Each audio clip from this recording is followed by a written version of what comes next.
ബഹുമാനപ്പെട്ട Shri G Sudhakaran. Sir, ഭരണഘടനാ ഭേദഗതിയുടെ മറവിൽ ഭരണഘടനാ ഭേദഗതിയിൽ പറയുന്നതും അതിലൊന്നും വിഭാവന ചെയ്യാത്തതുമായ ഭേദഗതിയിൽ അടക്കം കൊണ്ടുവന്നുകൊണ്ട് ഒരു നൂറ്റാണ്ട് കാലത്തെ കേരളത്തിലെ സഹകരണ പ്രസ്ഥാനത്തെ കുഴിച്ചുമൂടുന്ന ഈ നിയമം, അക്ഷരാർത്ഥത്തിൽ കുഴിച്ചുമൂടുന്ന ഈ നിയമം, അത് പിൻവലിക്കണം ഈ സഭയിലെന്ന് ഞാൻ എൻ്റെ വിയോജനക്കുറിപ്പിൽ പറഞ്ഞ ആദ്യ വാചകം വീണ്ടും ആവർത്തിക്കുകയാണ്. പിൻവലിക്കാൻ പറ്റിയ അന്തരീക്ഷം ഇപ്പോൾ ഇവിടെയുണ്ട്. കാരണം ഈ സഭയിൽ ഉണ്ടായ ഒരു അന്തരീക്ഷം ഇവിടെ തുടരുകയാണ്. കാരണം ഇത് അവതരിപ്പിച്ചപ്പോൾ ഞങ്ങളിവിടെ ഇല്ലായിരുന്നു എന്നുള്ളതുകൊണ്ട് ഞങ്ങൾക്കിവിടെ ഇതേപ്പറ്റി സംസാരിക്കാൻ അവകാശമുണ്ടെന്നോ അല്ലെങ്കിൽ അവകാശമുണ്ടെങ്കിലും സംസാരിക്കുന്നത് ധാർമ്മികമാണെന്നോ ഒക്കെയുള്ള സംശയം ഉന്നയിച്ച ഈ സഭയിലെ വളരെ ശ്രദ്ധേയമായി സംസാരിക്കുന്നുണ്ട്. അതിന് അഭിപ്രായങ്ങളാണ് പറയുന്നതെങ്കിലും ശ്രീ സതീശൻ ഇപ്പോൾ സഭയുടെ ചെയറിലിരിക്കുകയാണ്. അതൊരു അയറണിയാണ്. അങ്ങനെ അവിടെ ഇരുത്തിക്കൊണ്ട് ഇത് നല്ല നിലയിൽ ഈ ചടങ്ങ് സംഘടിപ്പിക്കാൻ നമ്മുടെ നിയമസഭ കഴിഞ്ഞു എന്നുള്ള അയറണി തന്നെയാണ്. അങ്ങേക്കൊരു അവസരമാണ്, ചരിത്ര പുരുഷനാകേണ്ട സമയമാണ്. അങ്ങ് ഈ അവസരത്തിൽ അങ്ങ് സംസാരിച്ചപ്പോഴും ഈ ബില്ലിലെ തകരാറിനെ പറ്റി ഇന്നലെ സംസാരിച്ചു എന്ന് അറിയുന്നത്. വളരെ ഗൗരവതരമായ നശീകരണപരമായ ഉന്മൂലനാശനപരമായ സഹകരണ വിരുദ്ധ വകുപ്പുകളുള്ള ഈ ബില്ലിവിടെ അവതരിപ്പിച്ചപ്പോൾ വിശദമായി അത് ചർച്ച ചെയ്യുന്നതിന് അത് പ്രത്യേകമായി വെക്കേണ്ടതായിരുന്നു. മറ്റു ബില്ലുകളോടൊപ്പം ശരിയായില്ല എന്നങ്ങ് പറഞ്ഞതായി ഞാൻ സഭയിലില്ലെങ്കിൽ ഞാൻ അറിഞ്ഞു. അങ്ങനെ ഞാൻ അഭിനന്ദിക്കുകയാണ്. യേശുക്രിസ്തുവിനോടൊപ്പം ബറബാസിനെ കൂടി കുരിശിലേറ്റുന്ന പോലെയാണ് സഹകരണ നിയമത്തെ കുരിശിലേറ്റാൻ ഒപ്പം ചില ബറബാസുകളായ 2-3 നിയമങ്ങൾ കൂടി അപ്പുറവും ഇപ്പുറവും വച്ചത് എന്നുള്ളതാണ്. അങ്ങനെ നിങ്ങളുടെ പാർട്ടി ഒന്നും ചെയ്യില്ല. അങ്ങനെ ഇവിടെ റൂളിംഗ് തരിക, ചർച്ച അവസാനിച്ചിരിക്കുന്നു, ഈ ബില്ല് പിൻവലിക്കുക, അത് ചരിത്രത്തിൽ സ്ഥാനം പിടിക്കും. തയ്യാറുണ്ടോ? ഞാൻ നിർബന്ധിക്കുന്നില്ല, തയ്യാറുണ്ടോ? ചരിത്രത്തിൽ സ്ഥാനം പിടിക്കും. ഈ രാജ്യത്തെ മുഴുവൻ ആളുകളും നിങ്ങളെ ബഹുമാനിക്കും, കക്ഷിഭേദമില്ല. അത്ര വൃത്തികെട്ടൊരു ബില്ലാണ് സർ. വാക്കുകൾ നല്ല നിലയിൽ ഡിസന്റ് വായിക്കണ്ട, അത് മൊണോട്ടണസ് ആണ്. നല്ല നിലയിൽ വാക്കുകൾ മൂർച്ചയോടുകൂടി പ്രയോഗിക്കേണ്ട അവസരമാണ്. കാരണം വാക്കുകളല്ല, ഞങ്ങൾക്ക് ആയുധങ്ങളൊന്നും ഇവിടെയില്ല. ആയുധങ്ങൾ പ്രയോഗിക്കാൻ അവസരം ഉണ്ടായിരുന്നെങ്കിൽ ഞങ്ങൾ യുദ്ധം നടത്തി സഹകരണ വിരുദ്ധ ശക്തികളെ ഇവിടെ മുഴുവൻ കശാപ്പ് ചെയ്യും. ഞങ്ങൾക്ക് അവസരമില്ല, ജനാധിപത്യം അതില്ല.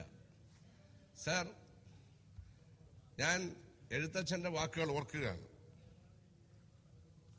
എഴുത്തച്ഛൻ രാമായണത്തിൽ പറഞ്ഞ വാക്കുകൾ ഓർക്കുകയാണ്. വാരധി തന്നിൽ തിരമാലകൾ എന്ന പോലെ വാണിയിടുക അനാരതമെന്നോട് നാവു തന്മേൽ വാണിമാതാവി വർണ്ണവിഗ്രഹേ ദേവാത്മകേ.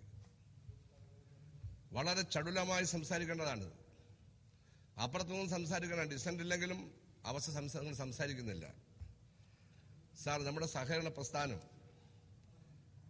അത് ഏതൊരു ചിന്തകനെയും ആവേശം കൊള്ളിക്കുന്നതാണ്. സാമൂഹ്യ ചിന്തകനെ, സോഷ്യൽ സയന്റിസ്റ്റിനെ, ഏതൊരു കവിയെയും എഴുത്തുകാരനെയും രാഷ്ട്രീയ പ്രവർത്തന ആവേശം ഉൾക്കുന്ന കേരള സഹകരണ പ്രസ്ഥാനം. ശ്രീകൃഷ്ണനാർ പറഞ്ഞതുപോലെ ഒരു നൂറ്റാണ്ടിലേറെ പാരമ്പര്യമുണ്ട് സാർ.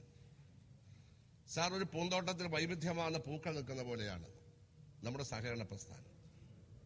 എവിടെ തിരിഞ്ഞെന്ന് നോക്കിയാലും അവിടെല്ലാം പൂത്ത മരങ്ങൾ കാണാം എന്ന് ചങ്ങമ്പുഴ പാടിയത്. എവിടെ തിരിഞ്ഞു നോക്കിയാലും അവിടെ സഹകരണ പ്രസ്ഥാനം കാണാം. കേരളത്തിലെ സഹകരണ പ്രസ്ഥാനം, കേരളത്തിലെ പ്രൈമറി സ്കൂളുകൾ, കേരളത്തിലെ വായനശാലകൾ,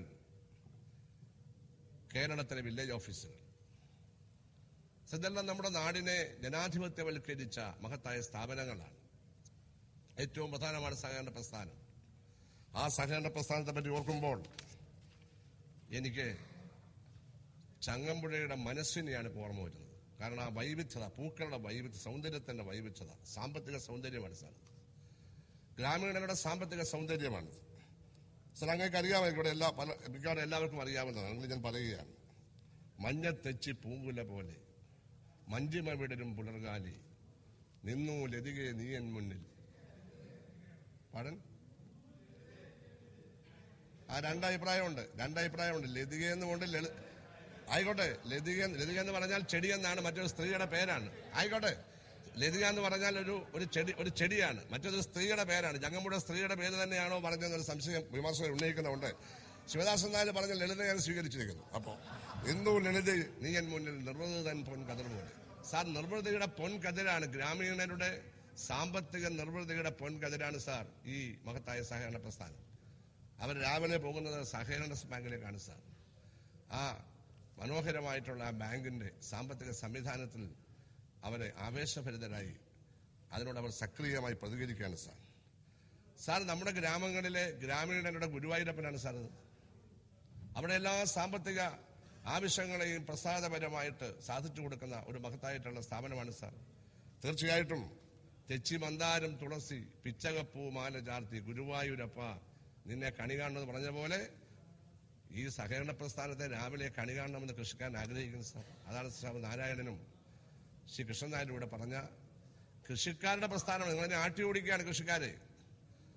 നിങ്ങളുടെ ഇവിടെ പെൺവാണിഭക്കാർ വരെ കേരളത്തിൽ ഇപ്പോൾ ജില്ലാ സഹകരണ ബാങ്ക് ജയിച്ചിട്ടുണ്ട്. പേരൊന്നും ഞാൻ പറയുന്നില്ല സാർ. കള്ളപ്പണക്കാർ ജയിച്ചിട്ടുണ്ട്. നിങ്ങൾ അറിഞ്ഞിട്ടുണ്ടാവും. നിങ്ങൾ മനഃപൂർവ്വം നിർത്തിയല്ല, നിങ്ങൾക്ക് അറിയില്ല. കാരണം കേസൊക്കെ പിന്നെയാ വരുന്നത്. നിങ്ങൾക്ക് അറിയില്ല, നിങ്ങൾ മനഃപൂർവ്വം നിർത്തിയതല്ല. നിങ്ങൾ ആ പാനലൊക്കെ ജയിച്ചോട് നോക്കിയോ. പണ്ടങ്ങനെ കൃഷിക്കാരെ നിങ്ങൾ ഓടിച്ചു. നിങ്ങളുടെ കൂടെ നല്ല കൃഷിക്കാരില്ലേ, നിങ്ങളെ കൃഷിക്കാരെ ഓടിച്ചു. നിങ്ങളുടെ കൂടെ നല്ല കൃഷിക്കാരെ ഓടിച്ച പകരം ആര്?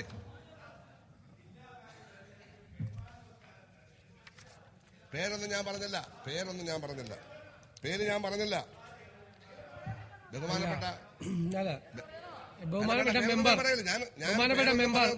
ബഹുമാനപ്പെട്ട മെമ്പർ, അങ്ങ് സഭയിലില്ലാത്ത ആളുകളെ കുറിച്ചുള്ള അത്തരം പരാമർശങ്ങൾ പരമാവധി ഒഴിവാക്കേണ്ടതാണ്. ഞാൻ സഭയിൽ ഒരാളെ പറ്റിയല്ല പറഞ്ഞത്. ആ ആളാരാണെന്ന് എനിക്ക് അറിയാൻ പാടില്ല. അതിന് സാധ്യതയുണ്ടെന്ന് മാത്രമാണ് ഞാൻ പറഞ്ഞത്. വേറൊന്നും ഞാൻ പറഞ്ഞിട്ടില്ല. ഞാൻ വേറെ ഒന്നും പറഞ്ഞിട്ടില്ല. നിങ്ങൾ സഭയിൽ ആരെ പറ്റി പറയാൻ പാടോ? ഇരിക്കട്ടെ, ഞാൻ പറഞ്ഞത് ആർക്കും വരാം. നമുക്ക് തടയാം. ആർക്കും വരാം. പൈസയുണ്ട്, കടലാസംഘമുണ്ട്, മെമ്പർമാരുടെ വോട്ട് പിടിക്കാനും ജോയിന്റ് രജിസ്ട്രാർ എന്ന് പറയുന്ന അഴിമതിയുടെ ആ അവതാരത്തിന് കുറെ പൈസയും കൊടുത്താൽ നിങ്ങൾ പോലും അറിയത്തില്ല. ഈ ജോയിന്റ് രജിസ്ട്രാർമാർ എന്തെല്ലാം വിക്രികളാണ് കാണിച്ചു വെച്ചത് മിനിസ്റ്റർക്കൊന്നും അറിയില്ല. ആയിക്കോട്ടെ, നമ്മുടെ കാലം നമ്മളെല്ലാം അവിടെ ഉണ്ടായി, നിങ്ങൾക്ക് അനുഭവം ഉള്ളതല്ലേ. ഇരിക്കട്ടെ, പകരത്തിന് പകരം പറയുന്നതിനേക്കാൾ ഉപരി ഞാൻ കോൺഗ്രസ് ചെയ്തെന്ന് പറഞ്ഞില്ലല്ലോ. ഞാൻ കോൺഗ്രസ് ചെയ്തെന്ന് പറഞ്ഞോ? ഞാൻ രാഷ്ട്രീയമൊന്നും പറഞ്ഞിട്ടില്ല ഇതുവരെ. രാഷ്ട്രീയ ലേശം പറയുന്നത് കക്ഷി രാഷ്ട്രീയമായിരിക്കും. ഇപ്പോഴും ഉറപ്പ് പറയുന്നു. ചിലപ്പോൾ കോൺഗ്രസ് വിമർശിച്ചെന്നിരിക്കും, അത് വേറെ കാര്യം. നിങ്ങൾ എന്താ പറയുന്നതെന്ന് മനസ്സിലാക്കി നിങ്ങൾ പറഞ്ഞോ. Sir, ഞാനിതിന്റെ വൈവിധ്യമാണ് sir. കുമാരനാശാന്റെ പൂക്കാലം, ഞാൻ ഈ കോപ്പറേറ്റീവ് മൂവ്മെന്റിനെ പൂക്കളോടെ ഉപമിക്കുന്നത്. കാരണം primary cooperative bank, agriculture development bank, വനിതാ bank, consumer bank, Capex, consumer fed, coir fed, rubber market. ഇത്ര മനോഹരമാണ് ഈ പൂവാടി, ഈ സഹകരണ പൂവാടി. അതാണ് സാർ കുമാരനാശാന്റെ പൂക്കാലം. ഇതല്ലേ പൂക്കാലമില്ല സാർ, പൂക്കുന്നു. ഇതാ മുല്ല, ഇതാ പ്രൈമറി ബാങ്ക് പൂക്കുന്നു.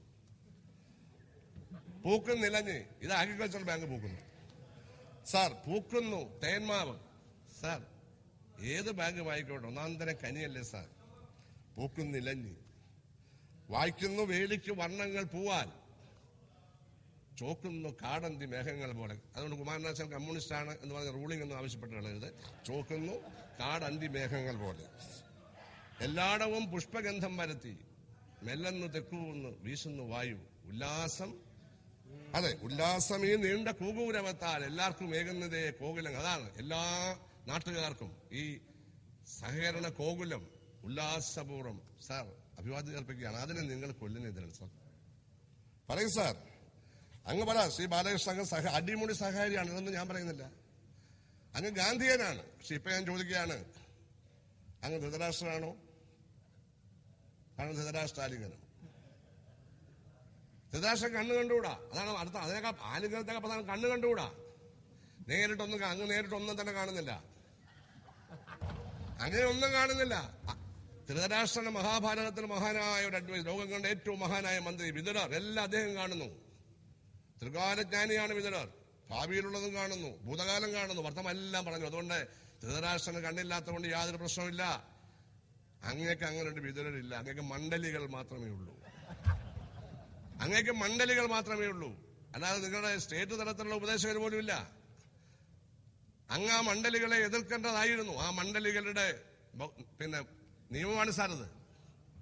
അപ്പൊ അങ്ങനെ ധൃതരാഷ്ട്രമാണോ സംശയം ഉന്നയിക്കുകയാണ്. പരിശുദ്ധനാണങ്ങ്. പക്ഷേ പരിശുദ്ധനായാലും അഴിമതിക്ക് കൂട്ടുനിന്ന് കഴിഞ്ഞാൽ, വൃത്തികേടിന് കൂട്ടുനിന്നാൽ ആ അഴിമതിക്കാർ രക്ഷപ്പെട്ടാലും അങ്ങയുടെ പേരിൽ രാഷ്ട്രീയ ആരോപണം കിടക്കും. അങ്ങ് രാഷ്ട്രീയ നേതാവല്ലേ സാർ. ഇയാഗോ എന്നൊരു കഥാപാത്രമുണ്ട് ഒഥല്ലോയിൽ. ഒരവസരത്തിൽ പറഞ്ഞു, I am not what I am. ഞാനല്ല. അപ്പോഴാണ് ഞാനല്ല. അതിന് ഒത്തിരി അർത്ഥമുണ്ട്. ആയിരക്കണക്കിന് പുസ്തകങ്ങളാണ് ഒറ്റ വാചകത്തെ പേര് ലോക സാഹിത്യത്തിൽ ഞാനല്ല എന്ന് ഇയാഗോ പറയുന്നത്. അങ്ങ് ഇയാഗോ ആണ് സാർ. ബാലകൃഷ്ണൻ അല്ലേ ഈ വകുപ്പ്, ഈ നിയമം കൊണ്ടുവന്ന ബാലകൃഷ്ണൻ? സഹകാരിയായ ബാലകൃഷ്ണനാണോ? ഗാന്ധിയനായ ബാലകൃഷ്ണനാണോ? സാത്വികനായ ബാലകൃഷ്ണനാണോ? ഞങ്ങളെല്ലാവരും സ്നേഹിക്കുകയും ബഹുമാനിക്കുകയും ചെയ്യുന്ന ബാലകൃഷ്ണൻ സാറാണോ? ആണ്. എന്നാൽ അല്ല. ഇതാണ് ആ സംയുക്താവസ്ഥയാണ് സാർ. അങ്ങ് ഹാംലെറ്റിനെ പോലെ, ഷേക്സ്പിയറുടെ Hamlet, to be or not, വേണോ വേണ്ടായോ, അതാണ് to be or not to be. ഒരിക്കലും ചിന്തിച്ച് തീരുമാനമെടുക്കാൻ പറ്റുന്നില്ല ഈ കാര്യത്തിൽ. മുമ്പ് തീരുമാനം എടുത്തിരുന്നു, വേണോ വേണ്ടോ, രാവിലെ തന്നെ അങ്ങ് പറയുകയാണ് ഞങ്ങൾ തത്വത്തിൽ ഈ വൈദ്യുതനാഥൻ കമ്മീഷൻ റിപ്പോർട്ടിനെ അംഗീകരിക്കുന്നില്ല. ഇതിനകത്ത് എഴുതി തന്നിരിക്കുകയാണ് ഇത് ഏറ്റവും നല്ല ഭേദഗതിയാണ്.